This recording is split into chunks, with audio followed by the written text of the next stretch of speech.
이면 산화됩니다.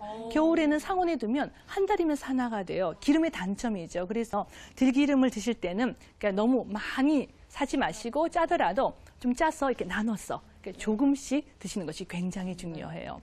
세 번째 오메가3가 많은 음식은 견과류입니다. 호두, 잣, 땅콩, 아몬드. 뱃살의 입장에서는 아몬드 같은 견과류가 좋아요. 하지만 아무리 좋은 아몬드도 한 주먹씩 먹으면 살찝니다. 밥 숟가락으로 한두 숟가락 정도 드셔야 하는데 이 견과류의 오메가3가 굉장히 많습니다. 그런데 견과류를 먹을 때 주의사항은요. 이렇게 땅콩 사다 놨다가 찬장 안에 넣어놓고 친구분이 놀러 오면 2달에 한 번씩 내놓는 땅콩은 무슨 땅콩입니까? 찌든 땅콩. 아, 찌든 땅콩. 맞아요. 아주 표현이 좋습니다. 찌든 땅콩. 산화된 썩은 땅콩입니다. 기름은 굉장히 산화가 잘 돼요. 기름은요, 산화가 되거나 변하면은 안 먹는 맛 못합니다. 그래서 항상 신선한 상태로 드셔야 하고요. 너무 오랫동안 이렇게 눅눅한 데 넣어두면 거기서는 간암을 일으키는 아플라톡신이라고 하는 곰팡이도 생기니까 견과류는 사서 얼른 드시고요.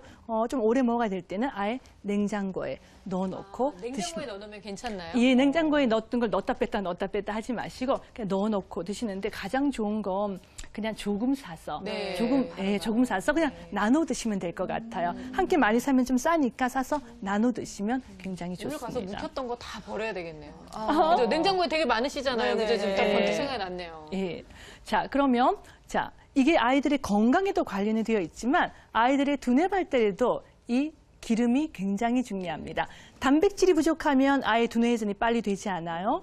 기름이 부족하면 뇌가 덜 성숙합니다. 그래서 아이가 태어난 다음에도 뇌는 계속 성숙하기 때문에 아이의 두뇌에 좋은 그런 오메가3와 같은 기름을 어렸을 때부터 먹이는 게 좋겠지요. 그 다음에 일반적인 요리는요, 오메가 9번으로 합니다. 오메가 9번 요리는 크게 2가지만 기억을 하시면 돼요. 첫 번째, 무슨 기름일까요? 올리브 기름. 두 번째, 유채씨 기름입니다. 유채씨 기름은 카놀라유라고 해서 마트에 가면 올리브유보다 조금 더 저렴하게 구입할 수 있지요. 그래서 카놀라유, 이 유채씨 기름은 발연점이 높아요. 발연점이라고 하는 게 막 이렇게 끓는 점이 조금 높아서 내가 집에서 볶음 요리를 많이 하거나 또 우리 아이가 튀김을 많이 좋아한다고 한다면 그렇게 튀김을 할 때는 올리브 기름보다는 조금 발연점이 높은 유채씨 기름, 카놀라유로 요리를 해주는 것이 좋습니다. 그래서 우리가 왜 지중해식 식단이 장수에 좋다라고 하는 이유는 채소 많이 먹고요. 올리브 기름을 요리를 하고 생선 같은 등푸른 생선을 먹기 때문이지요. 그래서 우리 아이들이 이게 기름으로 생긴 병은 기름으로 치료를 하세요. 예를 들어서 우리 아이가 삼겹살 나가서 먹고 오고 갈비 먹고 오고 기름진 닭튀김 먹고 와서 기름이 끼었잖아요. 우리가 왜 찌든 기름때가 있을 때는 뭐로 씻으면 잘 씻겨지나요? 기름을 발라서 문지르면 잘 나옵니다. 혈관도 마찬가지예요. 우리 아이 몸에 그런 포화지방으로 생긴 기름은 좋은 기름을 먹어서 기름으로 생긴 병은 기름으로 치료를 해주시는 것이 좋습니다. 자, 2번째 영양소를 말씀드렸습니다. 자, 3번째는요. 우리나라 사람에게 혹시 가장 부족한 영양소가 어떤 영양소인지 아세요?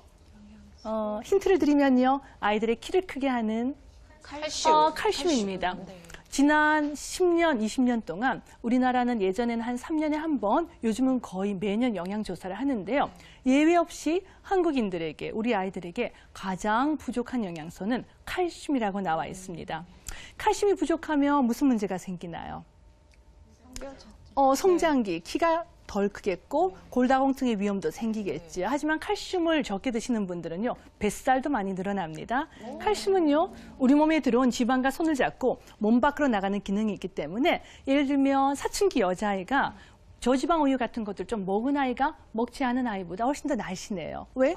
우유들에는 칼슘이 지방과 손잡고 몸 밖으로 나가고 그 안에 단백질이 들어있기 때문이거든요. 그런데 칼슘은요. 왜 작은 시험에는 강한데 큰 시험에 약한 아이들 있죠. 그러니까 정말 중요한 시험 때가 되면 벌벌 떨면서 굉장히 가슴 두근두근 하면서 신경이 예민한 아이들. 그런 아이들에게 특히 칼슘을 충분히 먹이셔야 됩니다.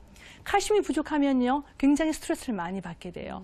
어른들 같은 경우는 칼슘이 부족하면 성격이 나빠집니다. 화를 잘 내요. 그래서 만약에 성격 나쁜 남편이 있으시다면 아마 그분은요, 부족이에요. 칼슘 부족이에요. 저부터 먹어야 될 것 같아요. 그러니까. 정민 씨는 성격 좋으시잖아요. 아니에요. 안 그래요. 자, 그러니까 칼슘 같은 경우는요, 어떤 때 부족해지냐 하면 많은 분들이 칼슘의 나쁜 성분을 주로 뭐라고 생각하세요? 성분이 뭐라고 보통 알고 계시죠? 카페인? 그죠? 카페인이 굉장히 네네네. 칼슘이 나쁘다고 하는데 실제로 블랙커피 한 잔으로 빠져나가는 칼슘은 우유 한 숟가락이면 다 보충이 돼요. 정말 우유 한 숟가락이 보충이 됩니다. 그러니까 블랙커피는요.